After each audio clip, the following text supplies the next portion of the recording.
نو په اختر آباد کې ولاړ یو نو دا غونډ تنګي یونین کونسل پروګرام دی زه دا وایم تنګیوالو ملګرو ته دا وایم چې موږ ته مخکې هم دا ریکویسټ کړی و انشاءالله کټ هم زمونږ ده او قومو تر پارټۍ ده خو تنګیوالو ته دا خواست کوم چې وګونه ورکړې چې دوی په میره کې څو لوټالي چې د هغې نه وله موږ زیات والو ځکه چې ستا له به د تنګي څه مسلې وي انشاءالله تعالی زه زما دا ملګري دا به احیات د زمرې نه نیسو او تاسو حق پتې راوړو او انشاءالله ما ټول 56 کې ویلي دي چې احیا زمونږ ناظم الله بني دا به زمونږ خادمي انشاءالله ټولو پارټۍ ملګرو ته خواست کوم چې مهرباني وکړئ لږې ورځې پاتې دي راپاسې کور په کور کوڅه په کوڅه وګرځئ او خپلو ملګرو له وټونه وغواړئ د اختر آباد کې ولاړ یم زمونږ جنرل سیټ دپاره واتد خان دی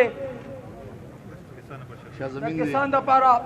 شاه زمین خان دی یو دپاره عیسی خان دی او یو پکې زنانه هم ولاړه ده زوجه باچاګل دا د دې دغه اختر آباد نه دي انشاءالله موږ ناظم صاحب له په ګلباغ کې هم یو پروګرام ورکوو په پاتخیلو کې هم انشاءالله ور پروګرام ورکوو او ستاسو ټول ډېر شکریه ادا کوم چې دونه ګڼ تعداد کې راغلې ستاسو ټیم نه کوم ځکه چې سکندر خان به خبرې کوي ډېره مهرباني والسلام